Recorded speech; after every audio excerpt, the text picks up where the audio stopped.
Professor एक बार class में पढ़ा रहे थे। सभी बच्चे उनके हर सवाल का बहुत रुचि के साथ जवाब दे रहे थे, लेकिन तभी प्रोफेसर ने देखा कि एक बच्चा चुपचाप बेंच पर बैठा हुआ है। वो समझ नहीं पाए कि सब बच्चे इतने खुश हैं तो ये इतना उदास क्यों है।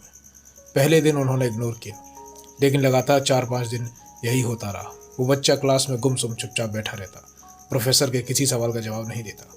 एक दिन क्लास के बाद प्रोफेसर ने उस बच्चे को अपने कैबिन में बुलाया और उससे पूछा कि तुम इस तरह चुपचाप क्लास में क्यों बैठे रहते हो? क्या वजह है कि तुम कुछ बोलते नहीं, किसी से बात नहीं करते? उस बच्चे ने कहा कि सर, मेरे अतीत में कुछ ऐसा हुआ है कि मैं उसकी वजह से बहुत परेशान रहता हूँ। प्रोफेसर भले आदमी थे, वो समझ गए कि अब क्या करना है। उन्होंने उस बच्चे से कहा कि शाम को मेरे घर आओ, फिर बात करते हैं। जब वो बच्चा शाम को प्रोफेसर के घर पहुंचा तो प्रोफेसर ने उसे कहा कि तुम बैठो, मैं भी आता हूँ। और प्रोफेसर उसके लिए एक शिकंजी बनाकर लाए।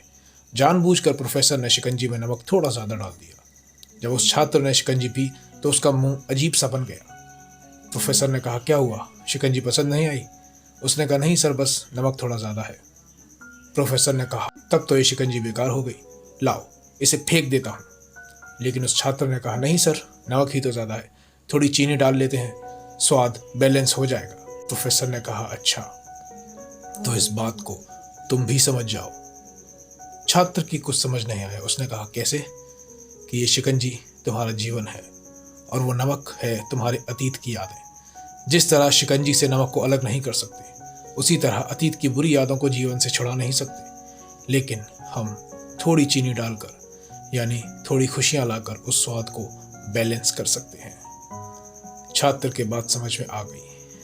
याद रखना दोस्तों, अतीत में हुई बुरी यादों को लेकर आप जब तक चलते रहोगे, आप अपना वर्तमान और भविष्य दोनों खराब करते रहोगे, क्योंकि यादों का बोझ बहुत भारी होता है।